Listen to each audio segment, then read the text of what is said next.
heavens before you. One by one we will take you.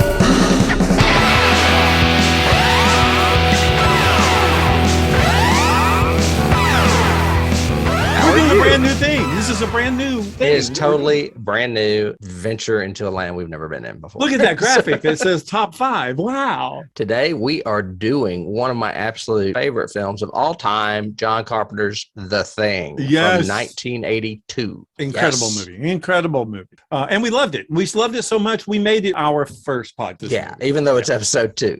Yeah, even though it's episode 2. We're going to do 5 and go down, right? Absolutely. Number 5.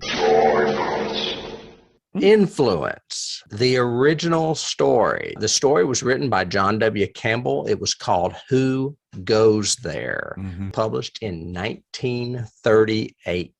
I don't know if you know a lot about this story, David, but it has had some various incarnations. The original was published as a serial with 12 chapters. Later, it was discovered that there were 14 chapters. That's the version I have read. Ever since then, it has come out that there was an entire novel that he excised chunks from called Frozen Hell. Or actually, I think the introduction to it was called Frozen Hell. And that has since been released, which is basically Who Goes There with an additional 45 pages. Wow. This is what I would call the story that would never die because it keeps getting rediscovered by people. The story was voted by the Science Fiction Writers of America as one of the stories representing the most influential, important, and memorable science fiction that has ever been written. It's the story that keeps mutating into new things. It keeps transforming itself. I love it, though, because, it inspired the movie. Like you said, the novel itself, that source material ended up inspiring the movie, too, the first movie, Howard Hawks' Nibbe version. Of course, Carpenter, the one we're talking about, took it back to its original roots and that story and told that story, which leads to number 4. Adaptation. Both of us have said that this is a great adaptation of the book. We talk about it in the podcast about the characterizations, the story, the way he frames it, going back to that paranoia of not being able to trust anybody. One of the key elements in the adaptation is that ending. It ends in that open ending question. One big ass question mark. Right. People have done essays on it. People have done videos, everything about, could it be him? Could it be, is it MacReady? Is it Childs? Childs has an earring. Childs has an earring. Yeah, right. MacReady, you can see MacReady's breath. You can't see Childs's, sort of thing. So, but leaving it, I thought was brilliant on Carpenter's part because it works for all sorts of discussion. And it does not feel like, I'm leaving this open for a sequel. It's an open ending that leaves us wanting more, but also talking more. Like Inception. Inception ends with this same kind of open ending where we're not sure. Is he in the dream? Is he not in the dream? The Shining with Jack. That's open-ended. How did he get there? What's happening? I don't get it. And then the other one I've got from that is Sopranos for that open end. Literally, he looks up, we hear the door ding, go to black. That's it. Yeah, I love it. And it's so unconventional as far as Hollywood. Some people, it wrecks their world because they want their happily ever after ending. This does not do that. No. It's like it makes you think. Yes. And this movie has led to other adaptations, from the music being adapted into more that atonal music that Hans Zimmer uses and they use later on to board games based on The Thing. I had a few things as well. We mentioned the original film from 1951. We mentioned, of course, the one we're talking about, 1982. And then there was also a prequel that came out in 2011 that was okay, not great. In 2020, Blumhouse Productions announced a slated project based on that Frozen Hell version that I told you about. Okay. So there's another one in production. You mentioned games, which I didn't know. There were comics, radio dramas, movies, and television. Some of the movies maybe inspired by it were Invasion of the Body Snatchers and Alien. Yeah. Also, did you know Horror Express, that 1972 movie with Christopher Lee, was about transferring a similar type creature on a train? No. Also, the X-Files episode Ice. We've got these kind of groups, but they kind of overlap. Influence, adaptation, and number 3.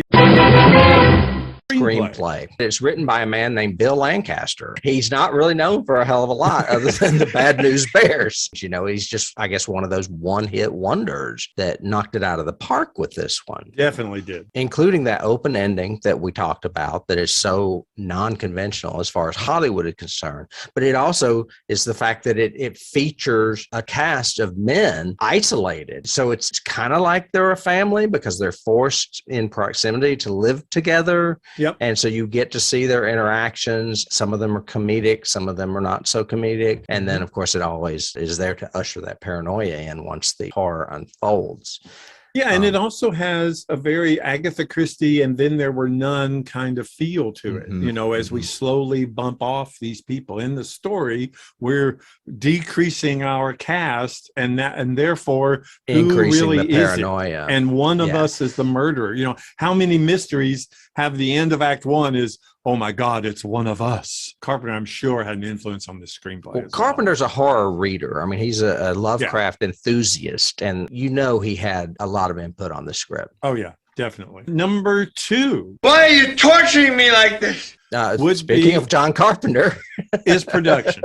And Tim and I both agree that we had to lump this as one big, huge thing. There are so many elements of this movie under production that we couldn't narrow it down. So the direction of John Carpenter, which is phenomenal, the pacing all the way through, the way he picks these shots, and you'll have someone in the foreground and then you'll hear that boom in the background as a shadow runs in between down the hallway, and it just a jump scare that works perfectly. The cinematography, Dean Cundy. Oh my gosh, he's so brilliant with what he's doing. The blues, the oranges, to actually film in cold environments so that you can see their breath. You can see the ice literally forming on them, sort of thing. You had mentioned music. Carpenter's always known for music, but this is one where he didn't do the music. It was Ennio Morricone that actually decided to mimic John Carpenter when he did the music. Yeah. So you got kind of a collaboration between the two, even though it was all Ennio's. So memorable, though. So, you know, I think we said it on the podcast, it's one of my favorite soundtracks of all time. And then this movie would not be this movie without Rob Bottin. Into the End Zone with Rob Bottin and his incredible practical effects, robotics, a little bit of Stan Winston thrown in there too with the dogs. But I cannot hear the title of this movie without thinking of Copper's arms getting bit off by the chest and the head sliding off the table and turning into a spider and walking away. I mean, you cannot not see that. No, I mean, that is the image. You know, when I think of this movie, I think of that. No CGI, no computer, all practical. Brilliant. That takes us back to what we mentioned earlier, is that the original from 1951, that kind of stuff was just impossible to do. Oh, yeah. In the original story, Who Goes There, that's what this monster did. So very similar to Spielberg's having to wait for technology to do Jurassic Park, Carpenter basically waited for the technology to do the thing, because you could not do those kind of special effects until 1982. And I'm not sure many others could do them in 1982 other than Rob Bottin. You know, Rob Bottin was just a genius.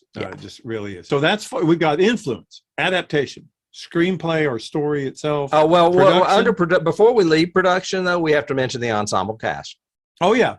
Yeah, you can't do it without that. And the fact that, okay, Hollywood, if you want to learn something about how to create a good movie, one of the first rules you should do, have rehearsals with your cast. Yeah, we've said it several times. If they take the time to get the cast together prior to shooting, let them rehearse, let them work through it. It shows so much better in the acting and the quality. And this group had 2 weeks prior to shooting in Nova Scotia to develop characters, to talk through the screenplay, to make some changes, to come up with all those cool character traits we love. I mean, if you had to pick a favorite member of this cast, who would it be? Other than McCready, you can't say. Well, I mean, Kurt Russell is obviously the star of the film because he's the most well-known at the time.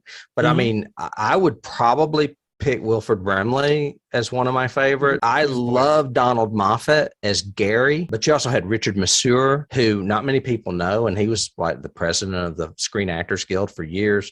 And then Keith David. Oh, yeah. Really strong. Yeah. You know, the one that I always gets me though is Thomas Waits, who played Windows. I always just really liked Windows' character, even down to the, you want to try this, man? Come on, Gary, you get in here and try it. Smaller characters like T.K. Carter's character on the roller skate. Knowles, the cook. I mean, he doesn't have but a handful of lines, and they're all funny.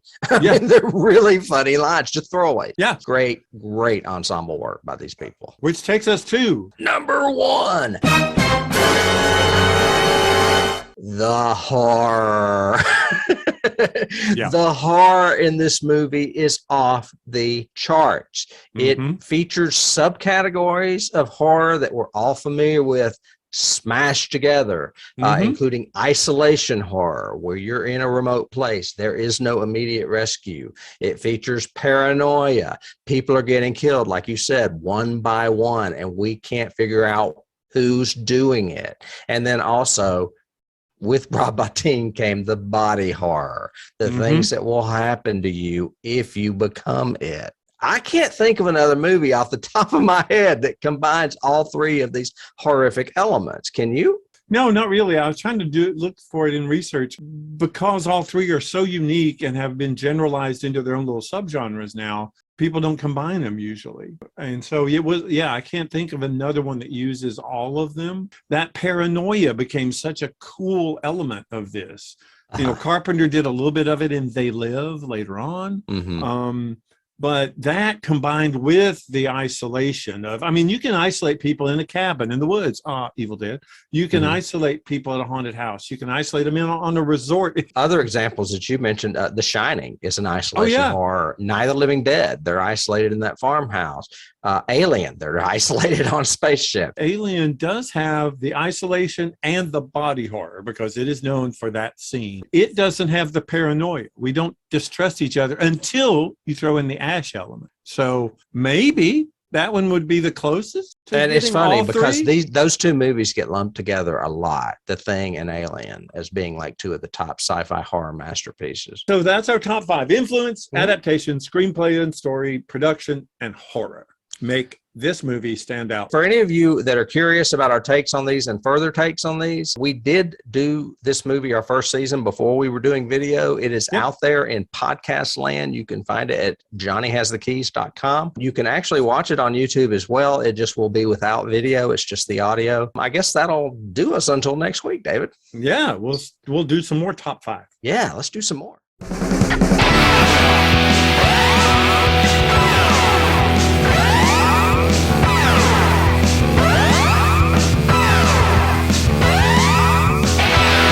You can't start the car. Johnny has the keys.